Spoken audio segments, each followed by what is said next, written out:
decidido, esteja aqui decidido, dizer, Deus, eu quero ouvir a tua voz, eu quero, Pai, o 2019 diferente, porque eu vou ter atitudes diferentes. E você vai ver o que vai acontecer na sua vida. O que passou, passou, o que você perdeu, perdeu, mas coisas novas Deus pode fazer. Amém? Que o Senhor te abençoe, pastorzão, derramando graça em nome de Jesus. Meus irmãos, a paz do Senhor, amém? Que bom estarmos juntos esta noite, podermos estar nesse último domingo do ano, reunidos na casa de Deus, vivendo esse tempo tão especial e dispostos a viver o novo de Deus para a vida da gente. Eu penso e creio que esse ano de 2019 vai ser um ano muito especial. E o desejo de Deus é que a gente possa viver coisas novas de Deus para a vida da gente de fato.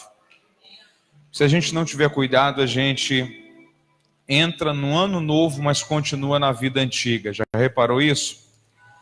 A gente tem que ter um cuidado muito grande para a gente não permitir que o nosso futuro seja apenas uma repetição do nosso presente. Talvez pessoas aqui estão vivendo no seu presente apenas uma repetição do seu passado. Deus, Ele quer fazer coisas novas, de fato, existirem na vida da gente. E nós precisamos estar prontos para o novo de Deus, abertos para o novo de Deus e como alvos do Senhor para aquilo que Deus tem a realizar sobre as nossas vidas. É um prazer voltar a esta casa, poder estar mais uma vez compartilhando a palavra de Deus com vocês, revendo um amigo, um irmão do coração, que é o pastor Bruno. Meu desejo é que Deus possa continuar cumprindo todo o propósito dele sobre a vida de vocês e que esse novo ano seja de fato um ano de coisas novas, um ano de bênção de Deus, de expansão, de cumprimento do propósito de Deus sobre as vossas vidas. Você está com o seu coração aberto aí para continuar a ouvir a voz do Senhor? Abra a sua Bíblia comigo, o Evangelho de Jesus Cristo, segundo escreveu Lucas.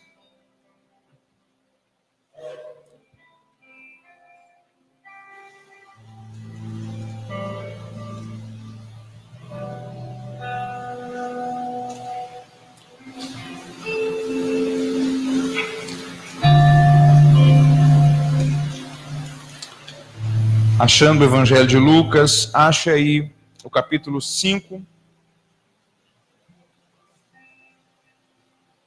Lucas, capítulo de número 5. Eu quero ler com vocês a partir do verso 1. Nossa leitura vai se dar do verso 1 até o verso 11.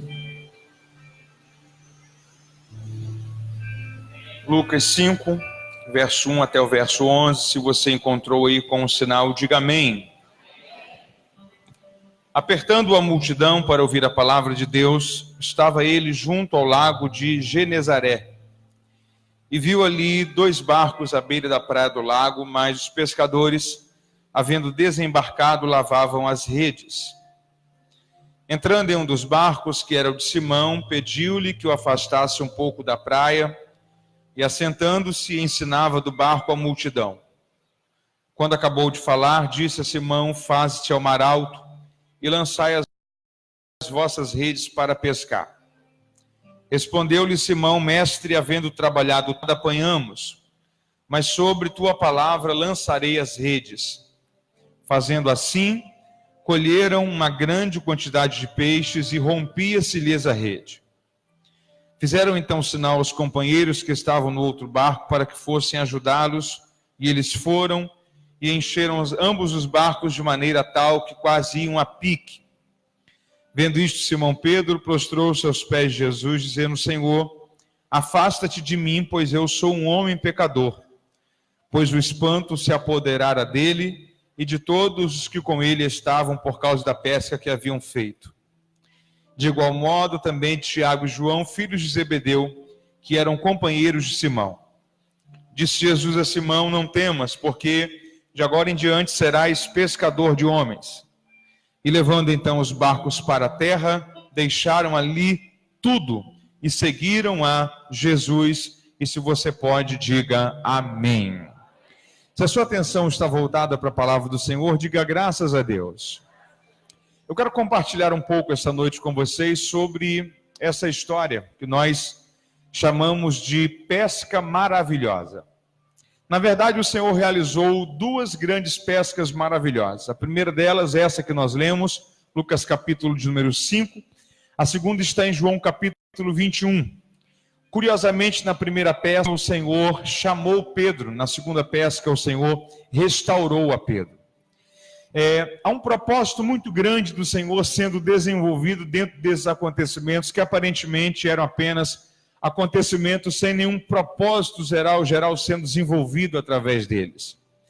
Há algumas lições que nós podemos aprender com Jesus dentro de um âmbito geral nesta passagem. Era uma manhã como outra qualquer. Era uma manhã que os pescadores estavam na praia como outra qualquer. Só que a Bíblia vai nos dizer que o sentimento que envolvia o coração deles naquela manhã era totalmente diferente. Porque eles estavam cansados, entristecidos e frustrados. Porque eles haviam pescado toda uma noite e não haviam conseguido buscar e pegar nada. Aí a Bíblia nos diz que pela manhã o Senhor chegou e o Senhor então pediu o barco de Pedro emprestado. O Senhor entrou dentro do barco de Pedro, distanciou-se um pouco da praia. E a Bíblia nos disse que quando o Senhor terminou a sua mensagem, ele fez um convite para Pedro, para que eles pudessem voltar ao mar. Pedro olhou para o Senhor e disse assim: Senhor, nós pescamos toda noite e nós não conseguimos pegar nada, mas sob a tua palavra eu lançarei as redes. É curioso que o pescador ali era Pedro e não Jesus. A área do Senhor era outra, era carpintaria. O Senhor estava dando uma dica, uma informação, um palpite dentro de uma área que não era que ele trabalhava dentro da sua função. Era como se Pedro estivesse falando: Senhor, se fosse qualquer outra pessoa que estivesse dando essa orientação, certamente ela seria rejeitada. Porque eu sei que esse não é o melhor momento para pescar. Eu sei que essa não é a melhor temperatura da água. Eu sei que essas não são as melhores condições. Mas porque o Senhor que está falando, porque essa palavra está vindo do Senhor, eu vou acreditar que de fato ela é uma palavra de direção e de destino para esse dia e para a minha vida. E a Bíblia nos disse, como obediência àquele comportamento do Senhor, eles então voltaram para o mar, e quando eles lançaram as redes, a Bíblia nos diz que veio uma quantidade tão grande de peixe, que as redes quase estavam rompendo-se. A Bíblia nos diz que foi preciso que o outro barco viesse. Tiago e João vieram com outro barco. O texto diz que encheram os dois barcos, e era ainda tanto peixe que a Bíblia nos diz que os barcos quase iam a pique, quase afundavam. Diante de um milagre tão grande, Pedro ele reconhece a sua limitação. Pedro ele reconhece a soberania do Senhor, a bondade do Senhor, o favor do Senhor. E ele então vai dizer assim: Senhor, eu não sou digno disso daqui. Afasta-te de mim, pois eu sou um homem pecador. E o Senhor disse a ele: Pedro, pelo contrário, a partir de hoje nós vamos andar mais próximos, andar mais juntos. Nós não iremos afastarmos um dos outros, porque até hoje você foi pescador de peixes, mas a partir de hoje você será pescador de homens, pescador de almas. Então, diante deste grande milagre que o Senhor realizou, a Bíblia nos diz que Pedro Jesus chamou a Pedro para aquela tarefa, para aquela missão da evangelização. E a conclusão dessa história, desse chamado, é que Pedro, então, estando chamado para o Senhor para a tarefa da evangelização, ele vai tornar-se um dos principais discípulos, um dos futuros líderes, apóstolos da igreja. E através da vida dele, todo o propósito do Senhor vai ser cumprido e vai ser realizado.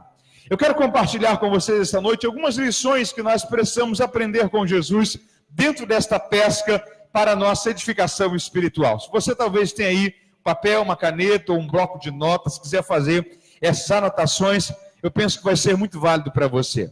A primeira lição que me chama a atenção dentro dessa pesca maravilhosa que nós precisamos aprender com Jesus é que existem coisas que precisam dar errado na vida da gente para que outras coisas possam de fato dar certo. Você pode repetir isso comigo? Diga: tem coisas que tem que dar errado.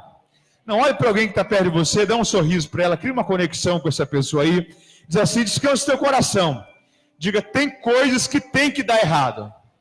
Diga: porque tem coisas que se não derem errado, diga, aquilo que tem que dar certo não vai dar certo para você. O texto começa com um sentimento de tristeza. Por quê? Porque eles pescaram toda a noite, não conseguiram pegar nada. Mas me responda uma coisa: se eles tivessem conseguido ter uma pesca extraordinária, eles iriam estar naquela manhã na praia com o barco desocupado para Jesus subir no barco, pregar nele. Aquele milagre ia ser possível naquela manhã? Não. Esse milagre que só foi possível ser realizado, essa pregação de Jesus aqui só foi possível ser realizada porque eles pescaram toda uma noite e não conseguiram pegar nada.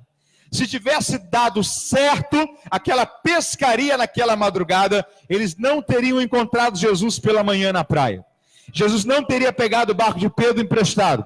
Esse milagre da pesca maravilhosa que não teria acontecido. E entenda uma coisa: se eles tivessem feito uma pesca, a pesca poderia ter sido muito boa, mas a pesca não seria da proporção da pesca que o Senhor fez eles realizarem. Foi muito mais vantajoso para eles não terem pescado nada naquela noite, para terem uma pesca maravilhosa no outro dia pela manhã, como fruto de um milagre grande do Senhor. Foi muito mais especial para eles terem tido toda uma noite frustrada de pescaria mal sucedida e terem encontrado-se com o chamado do Senhor, com o projeto do Senhor para a vida dele e com o milagre que Deus tinha para realizar na vida dele. A gente precisa aprender isso. Tem coisas que tem que dar errado na vida. Tem portas que não tem que se abrir. Tem coisas que nós esperamos que venha a dar certo, que tem que falhar. Tem oportunidades que a gente talvez colocou expectativas nelas para que elas fossem bem-sucedidas, que infelizmente elas têm que dar errado. Por quê? Porque tem coisas que se derem certo agora, a gente não vai viver aquilo que Deus preparou para a vida da gente.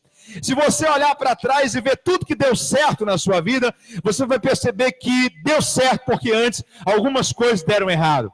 Talvez o emprego que você trabalha hoje, a pessoa que você se casou, o chamado que você recebeu, talvez até o dia que você se encontrou com Jesus, se você for lembrar, você talvez entrou numa igreja daquele dia porque alguma coisa deu errado, porque alguma tristeza você estava vivendo, porque alguma coisa não deu certo na vida. Eu preciso ajudar você a entender que coisas que não dão certo na vida da gente, não são para a gente lamentar, não são para a gente ficar choramingando pelos cantos, não são para a gente pensar que Deus abandonou a gente, que Deus não está cuidando da história da gente, que Deus perdeu o controle da nossa vida, mas é para você entender que tem coisas que precisam dar errado, porque isso dando errado agora é sinal que você está pronto e aberto para aquilo que Deus tem a fazer de novo sobre a história da sua vida. Quem está entendendo isso e pode dar glórias ao Senhor por isso? Uma pesca tem que dar errada para esses discípulos, para que pela manhã eles pudessem encontrar-se com o Senhor. Você lembra de Saul? As jumentas do pai dele precisaram se perder para que eles saíssem para buscar e ele encontrasse com Samuel. E quando ele encontrou com Samuel, ele foi ungido o primeiro rei sobre Israel. Você está entendendo isso daqui? Então eu preciso que você entenda isso. Pare de reclamar das coisas que deram errado. Pare de olhar para trás e dizer: se tivesse sido diferente, se eu tivesse chegado antes, se eu tivesse conhecido essa pessoa antes, talvez ela poderia me ajudar a alcançar aquilo que eu precisava alcançar, a ter uma situação melhor para entrar naquele emprego, ou passar naquela prova, ou conseguir ter um resultado melhor naquela situação. Eu preciso que você entenda isso. Se não deu certo, é porque não era o que Deus tinha preparado para você. Descanse o teu coração. Tem coisas que tem que dar errado agora, para que a gente venha viver aquilo que Deus preparou e vai dar certo lá na frente. Quem pode louvar ao Senhor por isso? Primeira coisa que a gente precisa aprender com essa história é isso. Tem coisas que tem que dar errado na vida da gente, para que a gente esteja aberto, pronto, para viver aquilo que Deus de fato tem para as nossas vidas. Eles precisavam ter aquela pesca mal sucedida. Segunda coisa, a Bíblia nos diz que Jesus chega pela manhã e o Senhor vai falar com Pedro, e o Senhor entrou no barco de Pedro. Sabe isso? Coincidência? Flávio José, que é um historiador da época, ele conta que no Mar da Galileia haviam centenas e centenas de embarcações. Só no texto aqui nós temos duas. Aí Jesus faz questão, segundo o texto, de entrar no barco de Pedro e de ir falar pessoalmente com Pedro. A segunda coisa que a gente precisa aprender aqui é que Jesus sabe qual é o seu barco. Jesus sabe onde ele te encontra. Jesus sabe o que é que você está enfrentando na sua vida. Ele não vai errar o seu endereço. Ele entra no barco de Pedro e vai falar com Pedro. Isso não é coincidência. Ele entra no barco de Pedro e vai falar com Pedro porque ele está dizendo para Pedro o seguinte: eu conheço você. Eu sei quais são as suas dores. Eu sei quais são os seus problemas. Eu sei quais são os seus medos. Eu sei quais são as suas ansiedades. Eu sei quais são os seus conflitos. Você precisa descansar o teu coração, porque o Senhor sabe onde você trabalha. Ele sabe onde você mora. Ele sabe como te encontrar. Ele sabe onde te achar. E na hora dele para você, ele sabe como cumprir o projeto dele para a história da sua vida. Olha para alguém perto de você e diga para essa pessoa: descansa teu coração. Jesus sabe qual é o seu barco. Se lembra quando o Senhor chamou Eliseu? Ele chegou para Elias e ele disse o seguinte: Elias, eu tenho várias coisas para você fazer. Você vai ungir Azael como rei, Jeú como rei. Só que você vai até Eliseu, filho de Safate, porque ele vai ser profeta no seu lugar. Se onde é que eu encontro ele? Ele está na fazenda do pai dele. E ele está arando a 12ª junta de bois. Você não vai encontrá-lo nem na 11ª, nem na 13ª. Você vai encontrá-lo na 12ª. Sabe o que Deus estava dizendo? Eu sei onde está Eliseu. Você entende isso? O Senhor sabe onde Ele encontra você. Ele não perdeu o controle da sua história. Ele não te perdeu de vista, não. Você não é um projeto solto que Deus não sabe onde encaixar no plano dele para esse momento, não. A questão é que talvez o seu tempo e o meu tempo não é o dele. E os nossos projetos talvez ainda não estão compatíveis ao projeto dele. Esses dias Deus ministrou uma palavra ao meu coração: o ambiente do desconforto. Você pode repetir isso comigo? Diga: o ambiente do desconforto. Repita comigo: o ambiente do desconforto, diga, é o útero da próxima fase. Vamos lá de novo, você pode dizer, diga: o ambiente do desconforto, diga, é o útero da próxima fase. Toda mudança vai nos fazer viver sofrimentos. Tem uma frase que diz: se crescer dói, é verdade. A lagarta, ela só se torna borboleta porque ela vive o ambiente do desconforto dentro do casulo. Um pássaro só nasce porque ele vive o ambiente do desconforto dentro da casca. Um bebê só nasce porque ele vive o ambiente do desconforto dentro do útero. Tem situações que elas não cabem mais você. Tem ambientes que não são mais para você. Tem lugares que não são mais para você. Tem companhias que não são mais para você. E Deus sabe como te empurrar para a próxima fase. O ambiente do desconforto não é para te matar, pelo contrário, é para te ajudar a entender que existe potencialidade, que existe uma medida completa de vida, que existe plenitude do projeto de Deus para você. Você precisa descansar o teu coração, porque o Senhor conhece você, Ele sabe onde Ele te encontra. Tem coisas que aparentemente saíram do nosso projeto, é Deus dizendo: eu estou criando um ambiente do desconforto para te ajudar a entender e a viver a próxima fase que eu tenho para a história da sua vida. Então descanse o teu coração, porque o Senhor sabe onde te achar. Ele sabe qual é o teu barco, assim como Ele soube onde encontrar Pedro. Primeira coisa que a gente precisa aprender na pesca maravilhosa: tem coisas que tem que dar errado. Não reclame das coisas que não deram certo. Segundo, descanse o teu coração, porque o Senhor sabe onde Ele te encontra. Ele não perdeu você do projeto dele. Ele sabe qual é o teu barco. Ele sabe onde Ele acha você. Terceira coisa que a gente precisa aprender aqui na pesca maravilhosa. Jesus chega pela manhã e Pedro estava lavando as redes. Você pode repetir isso comigo? Diga: Pedro estava lavando as redes. Quem aqui já ficou uma noite inteira acordado por algum motivo? Faz assim com a sua mão. Você lembra qual é a sensação que dá de manhã? Cansaço. Só que é uma coisa, uma cama para dormir. Você imagina esse cansaço junto com a tristeza de uma pesca mal sucedida, de uma noite de trabalho em vão. Imagina a mistura desse sentimento. Isso aqui era um pouco do que Pedro estava passando naquela manhã ali. Provavelmente essa noite que Jesus tinha dormido, Pedro não. Aí Jesus chega pela manhã na praia. E Pedro está na praia fazendo o quê? Lavando as. Pedro ia voltar para pescar naquele momento ali? Não. no máximo à noite, talvez no outro dia. Por que Pedro vai deixar as redes lavadas se ele não vai voltar para a pesca naquele momento? E se ele não está descansado? Ele está cansado, ele está triste. A noite foi frustrante. Pedro está ensinando uma coisa para a gente. Você precisa viver pronto para as oportunidades da vida. Você pode dizer isso para alguém perto de você? Diga para essa pessoa: viva pronto para as oportunidades da vida. Guarde uma frase aí com você: é melhor você estar pronto para uma oportunidade e não tê-la, do que você ter uma oportunidade e não estar preparado para ela. É melhor você estar pronto para uma oportunidade e não tê-la, do que você ter uma oportunidade e não estar preparado para ela. Jesus chega de manhã na praia e Pedro está com as suas redes lavadas. Ele poderia ter chegado e ido dormir, deixado as redes sujas, mas o que ele estava dizendo dentro de si é o seguinte: eu não sei quando eu vou voltar ao mar para pescar, mas quando eu voltar eu quero estar pronto, eu quero estar preparado. Eu preciso falar isso aqui de Deus para você esta noite. Você precisa se preparar para o futuro que você quer viver.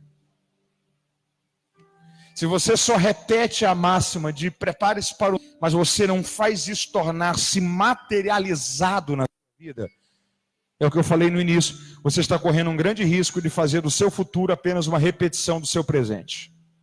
De você trocar só de ano, mas não de vida. De você mudar só a folha do calendário, mas não a página do seu coração. Você precisa fazer uma limpeza aí dentro. Você precisa mapear no seu coração o que é que está fazendo você perder tempo. O que está te tirando do seu chamado? Quais são os sentimentos que estão alimentando no seu coração? Ódio, tristeza, rancor? Qual o perdão que você precisa liberar? Quem foi que você feriu que você precisa ligar, procurar, pedir perdão, reconciliar? Qual é a área da sua vida que o diabo está tendo brecha, que está te fazendo pecar contra Deus? Quais são os seus hábitos que estão atraindo a ira de Deus contra você? Quais são as companhias que você tem andado que tem mais te afastado de Deus do que te aproximado dele? Você precisa se preparar para o novo de Deus sobre a sua vida, senão você vai viver 2019, mas na verdade a vida de 2018. Eu estou liberando uma palavra de Deus sobre a sua vida. Lave as suas redes, limpe as suas redes, se prepare para o futuro que você quer viver. Se as suas redes estiverem lavadas, Jesus virá ao seu encontro e te levará ao lugar do milagre, para que o nome dele seja glorificado sobre a história da sua vida. A gente precisa entender que sucesso não é acidental, sucesso é intencional. Você pode repetir isso comigo? Diga: sucesso não é acidental. Diga: sucesso é intencional. A gente precisa entender que a nossa dependência de Deus não nos isenta da nossa responsabilidade humana. A nossa dependência de Deus não nos isenta da nossa responsabilidade humana. Você crê no futuro extraordinário? Creio. Você quer ser o que no futuro? Isso. Certeza, certeza. O que você está fazendo para que isso se torne realidade? Nada. Aí a desculpa mais fácil é: eu confio em Deus. A gente precisa entender que a Bíblia diz em Salmos que a terra Deus deu aos filhos dos homens. Não foi aos crentes nem aos ímpios. Foi aos filhos dos homens. Quem se preparar para dominá-la, vai dominá-la. A gente precisa assumir o lugar que é nosso. A gente precisa entender que a igreja de Deus colocou na terra para ser voz de comando e não ser comandada. A gente precisa entender que o desejo de Deus é que você possa ocupar as principais funções. Que você possa ser voz de comando na rua que você mora, no lugar onde você trabalha, no contexto que você está inserido. Mas se a gente não se preparar para ser cabeça nesses lugares, a terra Deus não deu aos crentes, a terra Deus deu aos filhos dos homens. A gente precisa lavar as nossas redes. Você pode repetir isso comigo? Diga: a dependência de Deus não me isenta da minha responsabilidade humana. Diga: eu preciso me preparar para um futuro grande.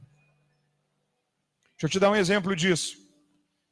Imagina que você vai no médico, o médico fala: você tem um problema gravíssimo, você tem que operar e rápido, agora. Você está correndo risco de vida. Aí tem 2 médicos para operar você. O primeiro é crente, cheio do Espírito Santo, cara, servo de Deus. Só que já faz muito tempo que ele concluiu a faculdade dele de medicina, tem uns 20, 30 anos. e ele nunca mais se contextualizou, fez nenhum curso, nada. O que ele sabe naquela área que ele exerce é o que ele fez na faculdade há 20, 30 anos atrás. E outro camarada é um camarada ateu, um médico ateu. Não está nem aí para a igreja, para a fé, para Deus, para nada disso. Mas é um cara super contextualizado, todo ano viaja, participa de conferências, congressos na área do ensino, sempre está se atualizando, sempre contextualizando. Aí você tem dois caras para operar você, a cirurgia de risco. Você vai querer quem opere você, o cristão ou o ateu?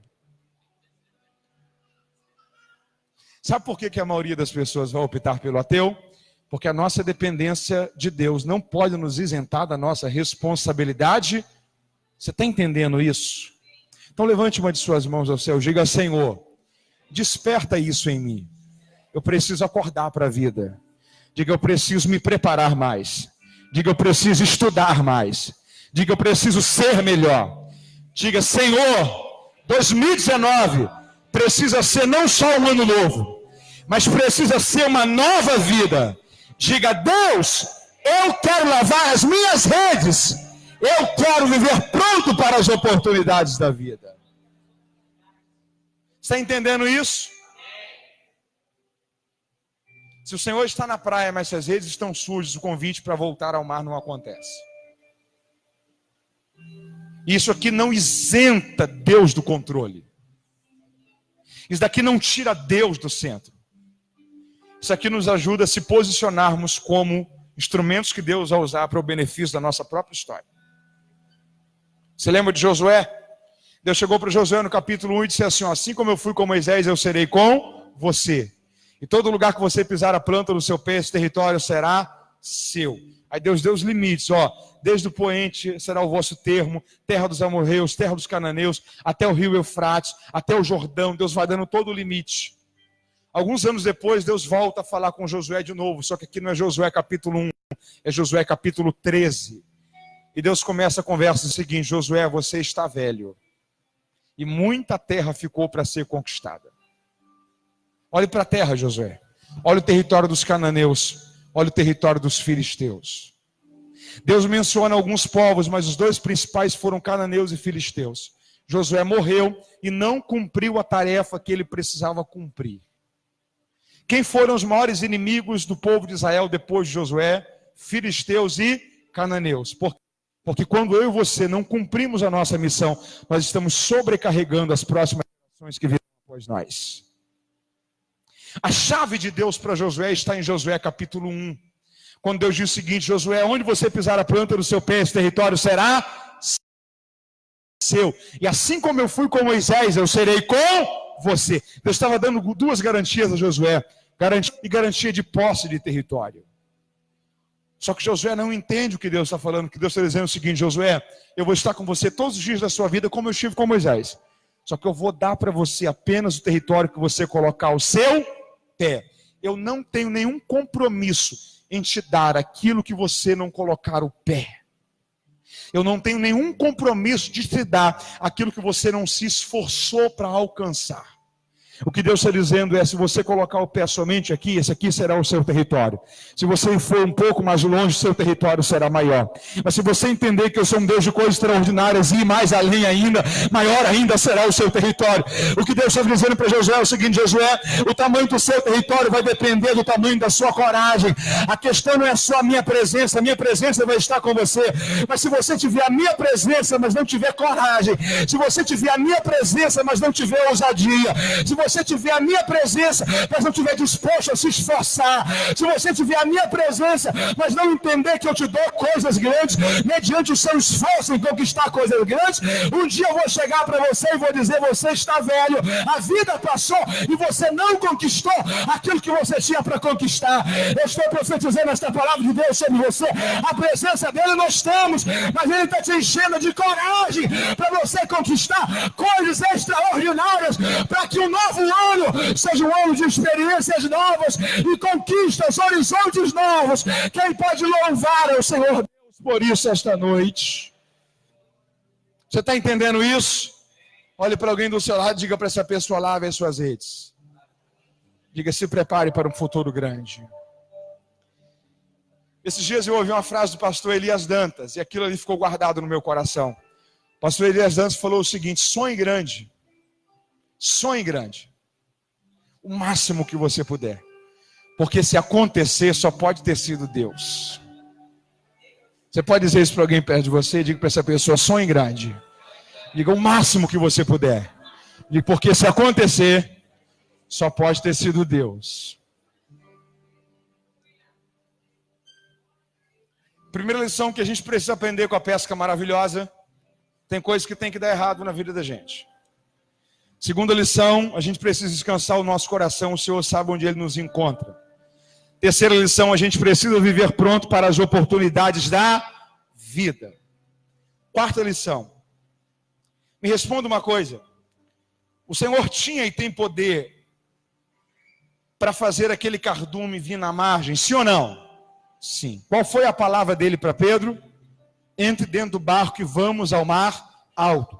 Algumas versões eu gosto mais dessa, diz, vamos aonde as águas são profundas. Você pode repetir isso comigo? Diga, vamos onde as águas são profundas.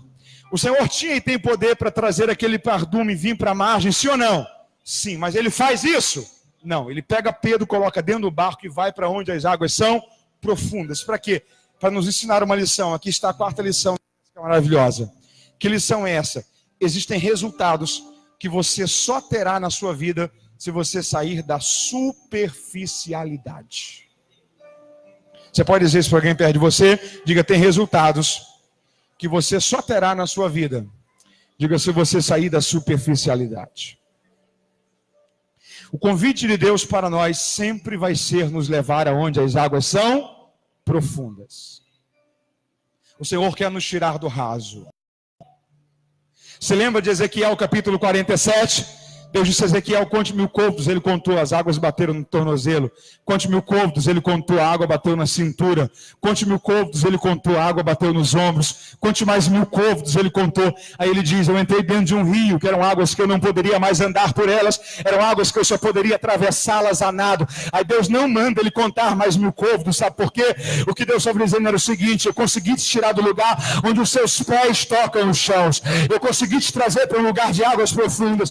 Eu consegui te trazer para um lugar que você não está sob o seu controle, mas está sob o meu controle. Não está na sua dimensão, mas está na minha dimensão. Deus quer nos levar a águas profundas. Ele quer nos tirar do raso. Ele quer nos aprofundar em comunhão e relacionamento com Ele. Deus quer nos fazer criar raízes. O Salmo de número 1, ele traz-nos uma lição extraordinária sobre isso. O salmista diz, bem-aventurado, feliz é o homem, a mulher que não anda segundo o conselho dos ímpios, não se detém no caminho dos pecadores, nem se assenta na roda dos escarnecedores. Antes tem o seu prazer na lei do Senhor, e nessa lei medita de dia e de noite. Esse será como uma árvore plantada junto a ribeiro de águas, que dá o seu fruto na estação própria, cujas folhas não caem, tudo quanto fizer prosperará. Ele fala sobre o justo aqui. Aí no verso 4 ele introduz sobre o ímpio. Ele diz assim, ó, os ímpios não são assim. Como? Eles não são como o justo. Como que o justo é? O justo é como uma árvore, plantado junto a ribeiro de águas. Os ímpios não são como uma árvore? Não. São como então? O salmista responde. Os ímpios são como uma moinha que o vento espalha. O salmista está usando uma linguagem rural aqui. Na época da colheita, pegava-se todos os grãos, principalmente de trigo, e aquilo vinha sujo com muita palha. E pegava-se todo aquele conteúdo, colocava numa peneira, levava-se para o alto de um monte, em um dia que estivesse ventando, e começava a jogar aquele conteúdo para cima, porque o vento levava a palha, e os grãos voltavam para a peneira. Essa palha que o vento leva, é o que o salmista chama da moinha que o vento espalha. O que o salmista está dizendo aqui é uma coisa. Ele está falando só de diferenciar justos de ímpios. Qual? Quando os ventos da vida passam. Porque o ímpio é como a palha que o vento leva. O justo não. O justo é como uma árvore. O que ele está dizendo é o seguinte. A sustentação do justo está nas suas raízes. Ele não está no raso. Ele está em profundidade. É por isso que o vento pode soprar do jeito que for, o problema pode vir da maneira que for, nada consegue te arrancar do lugar onde Deus plantou você, porque você não é como palha que o vento leva, você é como uma árvore que Deus plantou. Existem raízes em você, as suas raízes estão em Deus. É por isso que Deus nos convida para ir ao lugar onde existe profundidade. Quando o vento soprou sobre a vida de Jó, qualquer outra pessoa que tivesse vivido todas aquelas percas iria querer tirar a sua vida e desistir de tudo. Jó, quando enfrentou aquele vento, a mulher dele até disse: amaldiçoa o teu Deus e morre. Ele disse: não, nu eu vim para esse mundo e nu eu tornarei para lá. Deus me deu, Deus tomou, bendito seja o nome do Senhor. Você não vai pecar contra Deus, Jó, não. Por quê? Porque eu tenho raízes. Quais são as suas raízes? A minha confiança em Deus, e eu sei que o meu Redentor está vivo, e por fim ele se levantará, julgará a minha causa e me dará a vitória. Levante as suas mãos aos céus. Eu estou profetizando esta palavra de Deus sobre a sua vida esta noite. Nenhum vento vai te arrancar do lugar que Deus te plantou. Você vai permanecer. É o Senhor quem te sustenta, é o Senhor quem te guarda, é o Senhor quem te firma. Você tem raízes em Deus. Quem pode louvar ao Senhor Deus por isso? Diga para alguém perto de você: sai do raso, irmão. Diga: o convite de Deus é para nos levar a uma dimensão de profundidade. Pedro, vamos ao mar alto. Por quê? Porque existem resultados que eu tenho para você que no raso você não vai viver. Você pode dizer isso para alguém perto de você? Diga: existem resultados que Deus tem para você que no raso você não vai viver. Olha para essa pessoa bem séria e diz assim: você tem duas escolhas. Diga: você tem duas escolhas. Diga: ou você se aprofunda, ou você perde. Está entendendo isso?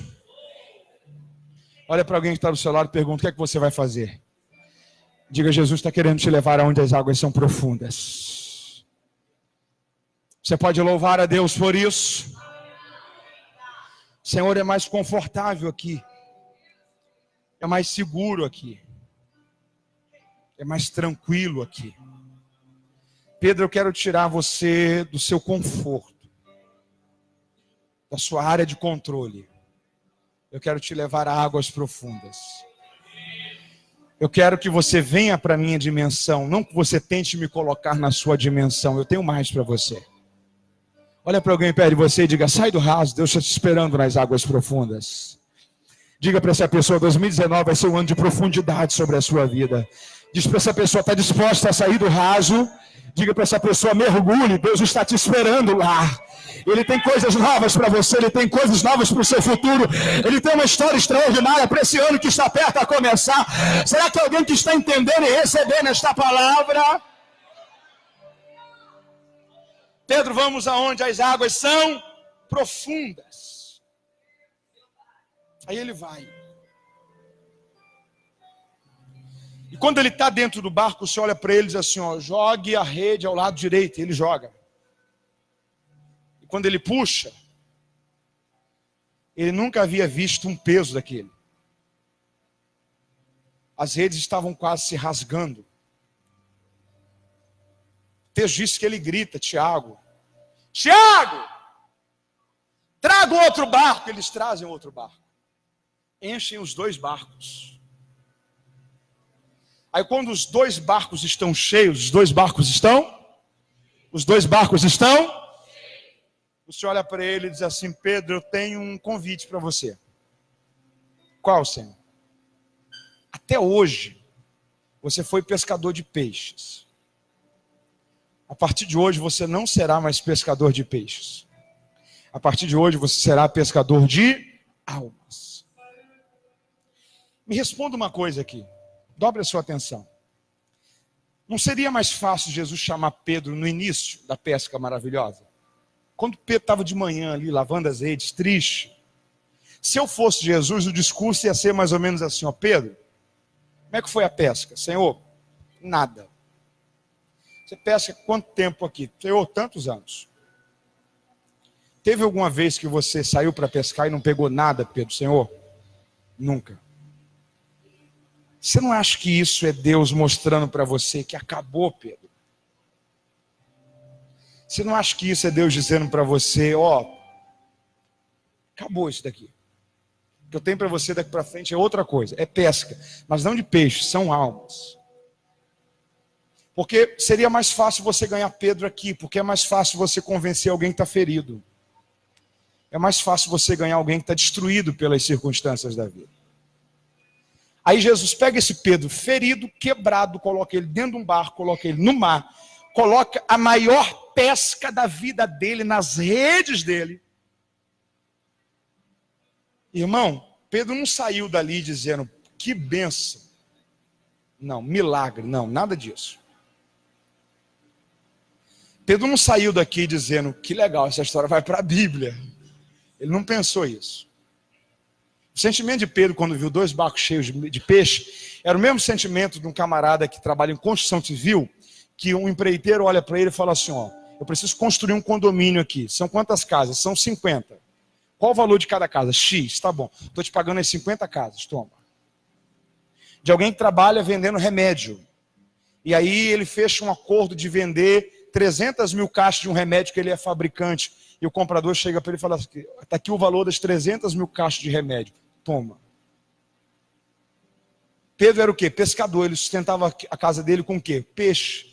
Quando ele viu 2 barcos cheios de peixe, o que ele pensou? Estou rico. Vou poder me dar o luxo de passar alguns dias sem pescar.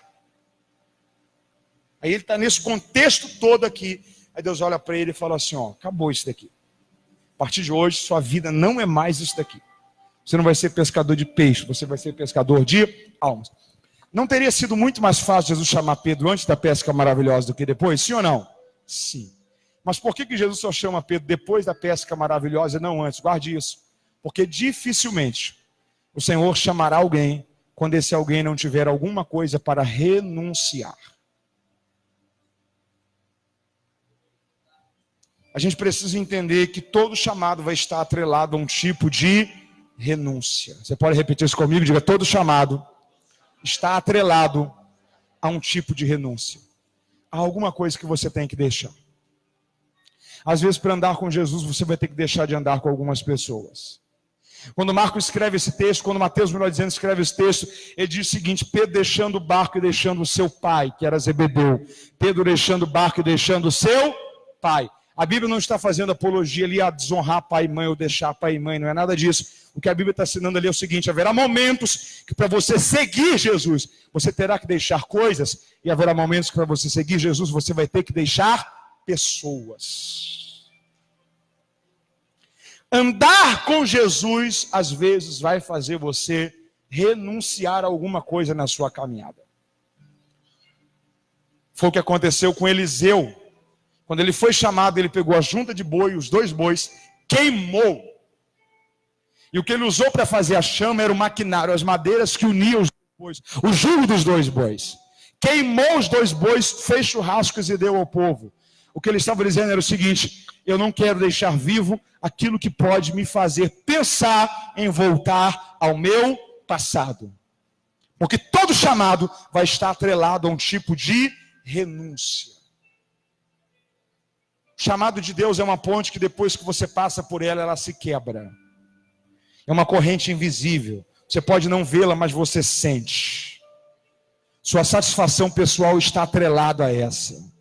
Você vai se sentir feliz e completo se você encontrar o lugar onde Deus te preparou para você suprir esse lugar, completar esse lugar e ser útil no reino nesse lugar. Você está entendendo isso? Se há alguém que está me ouvindo, que sabe que há alguma coisa que está impedindo você de viver o seu chamado e o projeto de Deus para a sua vida, eu preciso te informar isso. Todo chamado vai te levar a um tipo de renúncia, mas tudo que você precisa deixar no altar de Deus para viver o chamado de Deus, o que Deus tem para você vai muito mais além, é muito mais especial. A recompensa do Senhor será muito maior sobre a sua história. Quem pode louvar a Deus por isso? Levante suas mãos. Eu preciso dizer isso a você.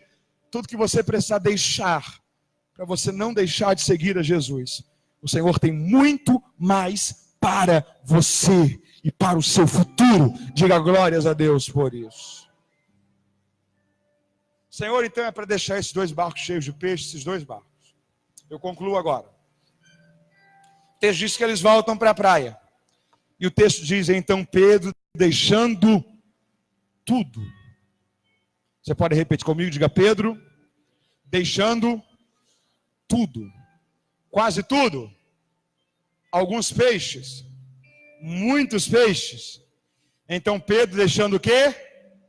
Seguiu a Jesus. Aqui está a última lição. Ele segue a Jesus feliz ou triste? Feliz ou triste? Feliz. No início da pesca, no início da história, quando Jesus chega de manhã na praia, Pedro estava triste ou feliz? Triste. Qual era a razão da tristeza de Pedro? A ausência de peixes. A ausência de... Se ele tivesse pescado a noite inteira e conseguido um grande cardume de peixe, ele não estaria triste. A tristeza de Pedro no início da história é a ausência de peixes. No meio do caminho, ele tem a maior pesca da vida dele, que são 2 barcos cheios de peixe. Aí no final da história, ele está com peixes ou sem peixes? Não, no final. Sem peixes. Vocês entenderam isso daqui? Vamos recapitular. O início da história, ele está com peixe ou sem peixe? Ele está feliz ou está triste? A tristeza dele, qual é a razão? A ausência de... No meio da história, ele está com peixe ou sem peixes? Com peixe. 2 barcos cheios de peixe. No final da história, ele está com peixes ou sem peixes? Sem peixes. E ele está feliz ou triste? Feliz. Mas ele está com ou sem peixes? Sem. Mas no início ele também não estava sem? E ele estava feliz ou triste? E a razão da tristeza dele era qual? E no final agora ele tem peixes? Mas está triste? O que mudou em Pedro? O Senhor está ensinando uma lição para Pedro. O Senhor está dizendo o seguinte: Pedro, você não pode deixar que a sua alegria dependa de coisas. Você não pode deixar a sua satisfação pessoal estar ligada à presença ou à ausência de coisas. Estou triste, por quê? Porque eu não consegui comprar o carro que eu queria. Estou triste, por quê? Porque eu não consegui comprar o celular que eu queria. Estou triste, por quê? Porque eu não consegui comprar a roupa que eu queria. Estou triste, por quê? Porque eu não consegui isso, não consegui aquilo. A questão é, daqui 5 anos, que diferença vai fazer se você conseguiu isso agora ou não? Aí você está entregando a sua felicidade por algo tão banal, tão passageiro. Você está permitindo que a sua alegria dependa de coisas. Abacuque é o nosso maior exemplo nisso. Ele diz assim: Senhor, ainda que a figueira não floresça, que não haja o fruto da vide, que o produto da oliveira minta, que os campos não produzam seus mantimentos, e as vacas dos currais sejam arrebatadas. Hoje é fácil a gente falar sobre vaca, sobre oliveira, sobre figueira, porque a gente vive numa sociedade industrializada. Naquela época era o básico da subsistência. Tudo que eles precisavam para viver, para comer, para vender, para comprar, para ter a subsistência, estava no campo, nas criações e nas plantações. O que eles estão dizendo é o seguinte: Senhor, ainda que falte tudo aquilo que é básico, ainda que falte tudo aquilo que é elementar, ainda que falte tudo aquilo que é substancial, eu não vou deixar que coisas determinem a minha alegria. Ainda que a figueira não floresça, que não haja o fruto da vide, que o produto da oliveira minta, que os campos não produzam seus mantimentos, que as vacas da malhada sejam arrebatadas, ainda que tudo isso pereça, todavia eu me alegrarei no Senhor e exultarei no Deus da minha salvação. O que ele estava dizendo era: minha alegria não vai depender de coisas, mas o Senhor é a fonte da minha alegria, o Senhor é a base da minha felicidade, o Senhor é a razão da minha satisfação. Você está entendendo isso e pode louvar a Deus por isso? Esteja em pé comigo nesse momento em nome de Jesus.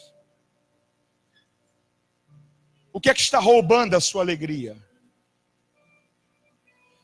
O que é que está roubando o seu contentamento? Esse ano eu tive uma experiência que eu ainda não tinha tido. No mês de agosto, se não me foge a memória, agosto, eu fui pregar numa cidade do Amazonas chamada Parintins.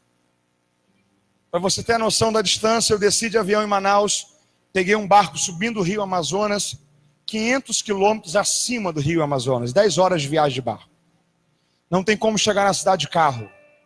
Uma cidade totalmente isolada pela natureza, pela floresta amazônica, pelo rio Amazonas. E enquanto eu estava indo, nós saímos pela madrugada de Manaus, quando já era aproximadamente 9, 10 da manhã. O rio Amazonas ele é muito extenso, ele é muito largo. Então o barco, para não pegar a correnteza, ele tem os laterais, porque ali ele tem menos correnteza e ele consegue desenvolver mais velocidade.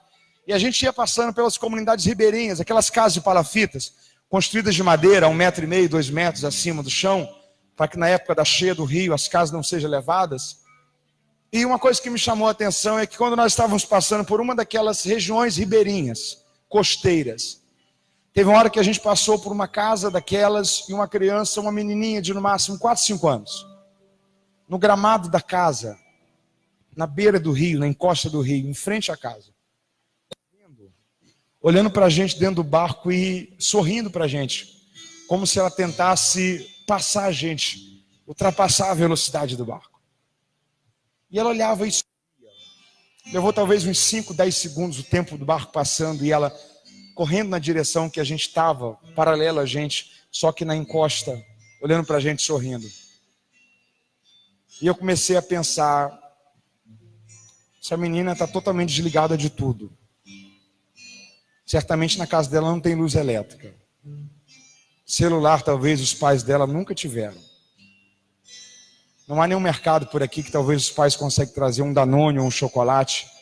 E se ela estuda, talvez o pai tenha que pegar um barquinho desses e remar alguns quilômetros rio acima para chegar até a comunidade ribeirinha que possa ter uma escola para ela estudar.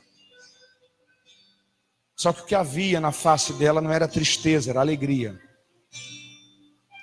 E eu pensei uma coisa, o Senhor plantou no meu coração um sentimento. O Senhor me ajudou a entender aquilo. A gente precisa entender que, na verdade, o que a gente precisa para ser feliz é muito pouco. É que a gente deixa que coisas roubem a alegria da gente. É que a gente deixa que circunstâncias roubem a alegria da gente. É que tem gente que diz, eu vou sair da igreja porque me magoaram, porque me machucaram, porque me feriram. Esses dias eu ouvi uma frase, guarde ela com você. Quem sai da igreja por causa de pessoas nunca entrou lá por causa de Jesus. Está na hora da gente brindar o nosso coração de tudo aquilo que vem para tentar roubar a nossa alegria. Você não pode permitir que a sua alegria dependa das pessoas. Você não pode entregar o controle das suas vidas nas mãos das pessoas. Você não pode colocar a vivência dos seus sonhos na condição de se alguém te apoia ou não, de se alguém acredita em você ou não, de se alguém está disposto a te ajudar ou não. Você precisa assumir esse controle dessa autonomia. Você precisa assumir o protagonismo e dizer, Senhor, vai na frente, mas tenha misericórdia de mim. Eu não vou deixar que ninguém seja ladrão dos meus sonhos. Eu não vou deixar que nenhuma palavra roube as minhas esperanças. Eu não vou deixar que nenhuma circunstância, nada dessa vida roube a minha alegria. Eu quero viver o teu projeto para a minha história. Eu quero viver o teu plano para a minha vida. Eu quero colocar a razão da minha alegria no Senhor. Eu quero colocar a minha satisfação no Senhor. Você está entendendo isso? Eu quero orar com você nessa hora. Porque nós precisamos preparar-se. Mas a gente precisa entender que nada vai mudar se a gente não mudar. Nós não podemos permitir que o futuro seja apenas uma repetição do presente. É hora da gente lavar as redes, da gente se aprofundar, da gente brindar o nosso coração, da gente não deixar que coisas continuem roubando a nossa alegria. E da gente dizer, Senhor, eu quero viver uma vida nova. E eu me rendo aos teus cuidados, ao teu senhorio. Eu quero viver o novo do Senhor para a minha vida. Você entendeu essa palavra? Coloque sua mão no seu coração. Feche seus olhos. Senhor, nós estamos em tua casa. O Senhor conhece cada um dos teus filhos. O Senhor sabe quais são as realidades, problemas, medos, sonhos, incertezas que cada um dos seus filhos estão vivendo. A nossa oração é: vem com o teu bálsamo, Senhor. Vem com a tua graça. Vem com a coragem que habita em ti. Revista-nos, ó Pai, do temor do Senhor. Enche-nos, ó Deus, da santidade do amor do Senhor. Deus, não deixe que nada roube a nossa alegria, nem a visão do Senhor sobre a nossa vida. Deus, esclarece-nos dentro do teu propósito e ajude-nos a enxergar o caminho que o Senhor preparou para nós trilharmos em direção à tua vontade, aos teus sonhos, ao teu projeto. Deus, sela esta palavra sobre nós esta noite, cumpra em nós o teu propósito, cumpra em nós essa palavra, que haja mudança sobre as nossas vidas agora. Enquanto você ouve esse louvor, abra o seu coração, converse com Deus agora. Compartilhe com Ele quais são os seus medos, as suas dúvidas, sua insegurança, os projetos, os sonhos. Apresente Ele a sua casa, a sua família, esse novo ano. Nós estamos diante de um novo tempo de Deus que está prestes a iniciar sobre as nossas vidas. Abra o seu coração e converse com o Senhor. Faça desse momento um momento especial seu e dele.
Comigo, Senhor Deus. Diga, Senhor Deus, que esta palavra me ajude a viver um novo tempo sobre a minha vida a partir desta noite. Eu quero viver o novo do Senhor para a minha história. Você pode dizer amém? Tem alguém no nosso meio que está distante dos caminhos do Senhor? Ou que ainda não entregou sua vida a Jesus? Esse é o seu momento, esse é o seu dia, essa é a sua hora. Venha entregar o seu coração a Jesus. Venha de uma vez por todas reconhecê-lo como seu Senhor, como o amado da sua alma, como o Deus da sua vida. Eu quero orar por você. Cadê você? Aonde tem uma vida para Jesus nessa noite? Pergunte a quem está à sua esquerda, direita, toda a igreja, pergunte. Dê um sorriso para quem está ao seu lado. Pergunte se ele ou ela já teve um encontro com Jesus. Se ainda não, convide ele, convide ela. Traga essa pessoa, vem com ele até aqui. Nós queremos orar por ele, nós queremos orar por ela. Nós queremos orar por você. Há alguém esta noite?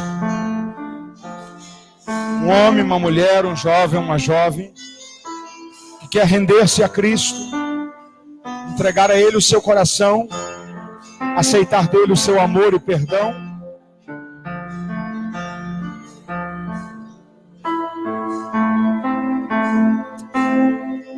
Alguém? Todos aqui já servem ao Senhor? Então, se você pode, antes de se assentar, abrace pelo menos 2 pessoas e diga: você está prestes a iniciar o melhor ano da sua vida. Você está prestes a iniciar o melhor ano da sua vida.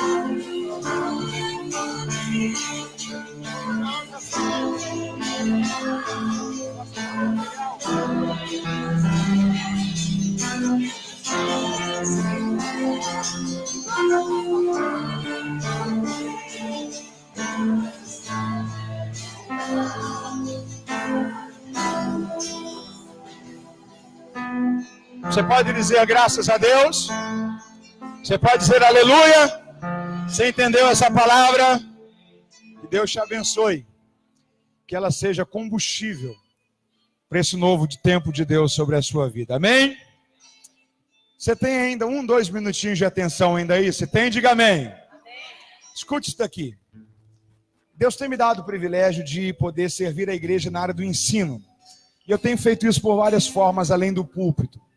2 delas vão estar à sua disposição, é uma forma de eu continuar abençoando você, compartilhando com você o que Deus tem compartilhado com a minha vida através desses materiais. São 2 materiais diferentes, um primeiro deles em vídeo e um segundo deles em livro. O primeiro material em vídeo é uma coleção de 9 documentários. Quantos documentários são? 9. Eles são gravados em 15 países diferentes. Não são DVDs de pregações, não são gravados em igrejas. São documentários. A dinâmica desse material é a seguinte: eu visito aqui os lugares onde as histórias da Bíblia aconteceram, e nesses lugares eu te mostro o lugar, te explico a história, te falo um pouco sobre o contexto cultural e geográfico da Bíblia, como se fosse um Globo Repórter.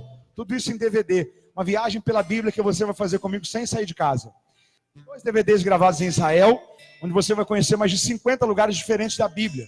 Lugares como Túmulo de Jesus, Monte Carmelo, Vale do Armagedon, Mar da Galileia. Vou te mostrar aqui o que é o fundo de uma agulha em Jerusalém. Muita gente tem curiosidade de saber o que é o fundo de uma agulha. Daquele texto que diz que é mais fácil o camelo passar pelo fundo de uma agulha do que um rico entrar no reino dos céus. Você vai entrar comigo aqui dentro do túmulo de Lázaro, que é uma gruta a quase 5 metros de profundidade em Betânia, onde Lázaro foi sepultado, mas ao 4º dia o Senhor ressuscitou. Tem um DVD aqui gravado na Turquia sobre as 7 cartas do Apocalipse. Você vai conhecer que tanto a ilha de Patmos, como as 7 cidades que receberam as 7 cartas. Em cada cidade eu te explico cada carta. Tem um DVD gravado no Egito. Você vai refazer comigo a rota do êxodo, do Egito a Canaã, conhecendo lugares como Mar Vermelho, Rio Nilo. Eu vou te mostrar o que é uma sarça no Monte Sinai, daquela que ardia e não se consumia. Deserto no povo de Israel peregrinou por 40 anos. A vista que Moisés teve da terra prometida, não tem quando a Bíblia diz que ele viu a terra prometida, mas não pôde entrar nela. Vai ter esse lugar e eu vou te mostrar a vista que Moisés teve do topo do Monte Nebo, onde ele viu toda a geografia de Canaã. E esse documentário, por exemplo, termina nas ruínas das antigas muralhas de Jericó. Então é a rota completa do êxodo, desde o Egito até Canaã. E os últimos volumes em vídeo são sobre a história dos avivamentos. Você vai comigo visitar pelo menos 15 lugares diferentes que viveram grandes avivamentos. Lugares como a Rua Azusa em Los Angeles, igrejas de homens como Spurgeon, Jonathan Edwards, Martin Lutero, João Calvino. Você vai visitar comigo, por exemplo, a igreja que John Wesley pastoreou em Londres, a casa onde ele morou, um pouco da história da igreja metodista no mundo. Então, esse é um material que vai lhe abençoar muito. E o último material, concluindo esse anúncio, é esse livro aqui, uma enciclopédia sobre a vida dos personagens bíblicos. Estamos escrevendo esse livro aqui. Quantos anos? O desejo de escrevê-lo nasceu quando eu percebi algo que eu tenho certeza que você também já percebeu. Todas as vezes que eu ia estudar sobre um personagem da Bíblia, eu tinha dificuldade de encontrar tudo que eu buscava sobre aquele personagem. Às vezes eu tinha que pesquisar em 10, 15, até 20 livros diferentes, como dicionários, comentários bíblicos, enciclopédias bíblicas. Nasceu então o desejo de escrever um livro que pudesse reunir em um único volume o máximo de informações disponíveis sobre os personagens da Bíblia. Então são questões gerais, questões, por exemplo, geográficas. Abraão saiu de Ur dos Caldeus e foi para Canaã. Quantos quilômetros estava de Ur dos Caldeus até Canaã? Quantos dias era isso a pé? João, quanto tempo ele ficou preso em Patmos? Ele morreu em Patmos ou ele saiu lá para entregar as 7 cartas do Apocalipse? Questões polêmicas da Bíblia, quer ver uma? Primeira família da Bíblia, Adão, Eva, Caim e Abel. Depois que Caim matou Abel, a Bíblia diz que ele saiu do Éden, foi morar numa cidade chamada Nod. Ali ele se casou, teve filhos e formou a sua família. A pergunta é, se a primeira família da Bíblia foi Adão, Eva, Caim e Abel, Caim se casou com quem? Como que a gente explica isso? Ele foi morar em outra cidade? Então havia uma cidade fora do Éden? Como que a gente trabalha a ideia de uma cidade fora do Éden se tudo começa no Éden? Questões do contexto cultural, e aqui eu concluo todo esse anúncio. Deus disse para o povo de Israel: a terra para vocês é uma terra que mana leite e... Você sabia que o mel da Bíblia não é mel de abelhas? Em Israel tem mel de abelha, mas não é o mel da Bíblia. O mel da Bíblia é mel de tâmara, fruto de uma árvore chamada tamareira, que dá no deserto, inclusive em Jericó. Então, quando Deus disse para o povo: a terra que eu vou dar a vocês mana leite e mel, o que o povo entendeu foi o seguinte: o leite, Deus falou ações, o mel sobre as plantações. Então, o que Deus nos diz é que Ele vai nos dar uma terra em que nela tudo que se cria e tudo que se planta serão superabundantes em todas as nossas necessidades. Então, são coisas que às vezes dentro do contexto cultural a gente lê na Bíblia, interpreta no nosso contexto cultural, mas o contexto cultural da Bíblia é totalmente diferente. Esse livro aqui, para você que quer entender mais a Bíblia, quer ser um pregador, quer líder de uma célula, quer ensinar a palavra de Deus para outras pessoas, vai abençoar muito. É uma obra de aproximadamente 500 páginas, uma obra de pesquisa, não é daqueles livros que você lê da página 1 até a última, não sei o que você queira, mas quando você for pesquisar, por exemplo, sobre Noé, você vê que na letra N, às vezes tem 10, 15, 20 páginas explicando todos os detalhes da vida de um único personagem bíblico. Esse livro vai te abençoar muito. O livro está no valor de R$50, enciclopédia. Os DVDs, cada um é R$10. 4 são 30, os 9 são 70. Se você levar todos, em vez de 120, você tem um desconto ainda maior, pagar só 100. Pode parcelar no cartão se precisar. Vai ser bênção para você. É um material para você entrar em 2019 estudando mais a palavra de Deus. Você entendeu a palavra de Deus esta noite? Diga amém. Que Deus te abençoe, te dê uma semana de paz, uma excelente de ano, e que esse ano seja um ano muito especial para você, para toda a sua casa e para toda a sua família. Deus os abençoe, em nome de Jesus. Amém. Eu fui abençoado nessa noite. Você foi abençoado nessa noite, meu irmão, minha irmã?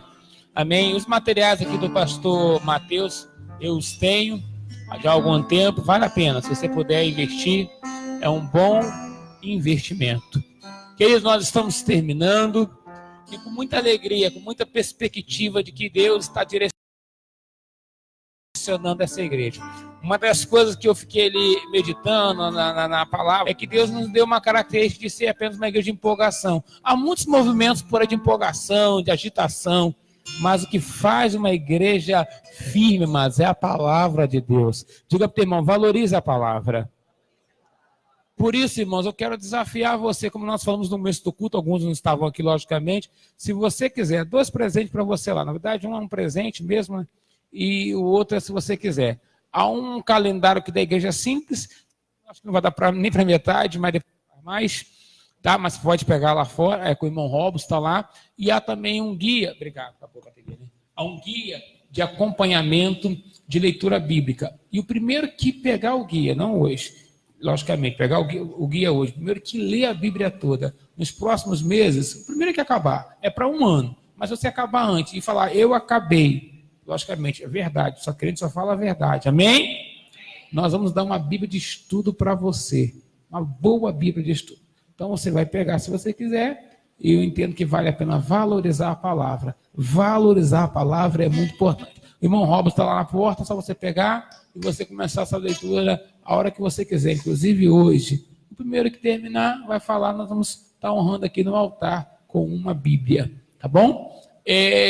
Eu quero falar sobre amanhã um culto chamado Culto da Virada, um tempo de Deus. E quando nós entendemos e priorizamos as coisas de Deus, amados, você pode ter certeza, Deus nos honra.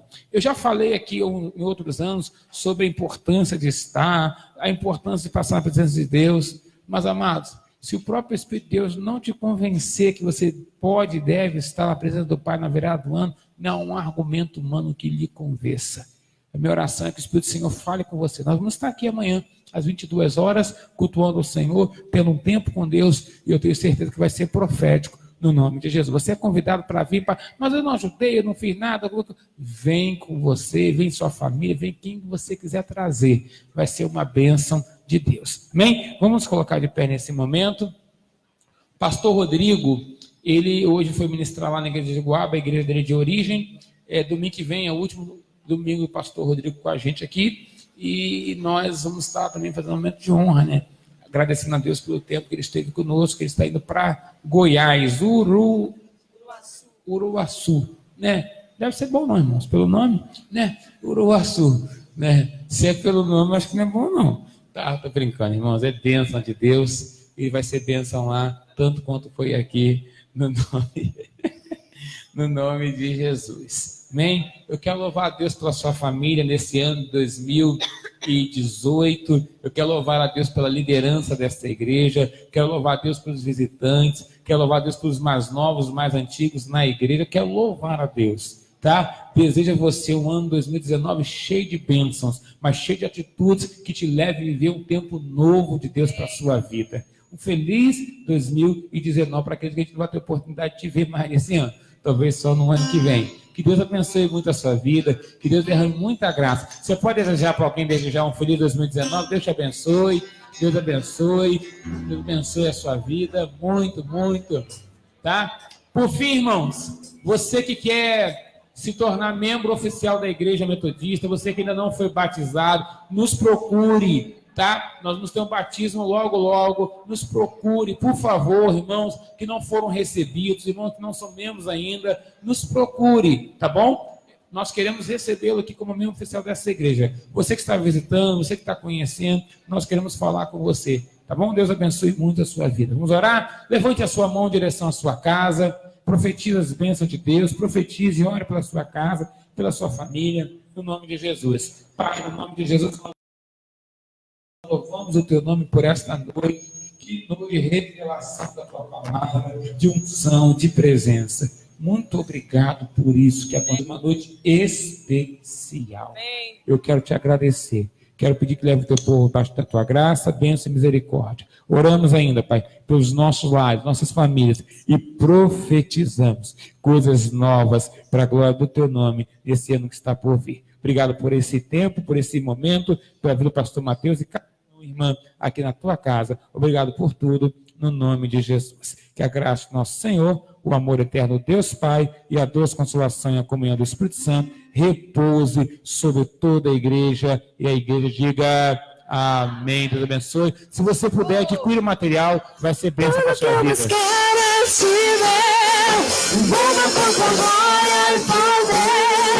Tua majestade é real, tua voz eu conhecer, tudo que eu quero te ver, volta com tua glória e poder, tua majestade é real, tua voz eu conhecer, tudo que eu quero te ver, volta com tua glória e poder. Tua majestade é real, tua voz eu conhecer, tudo que eu quero é te ver, e vamos com tua glória e poder.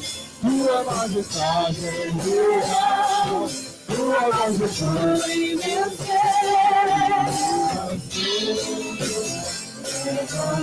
mais perto, onde eu te encontro. Lugar secreto, aos seus pés me rendo, pois a tua glória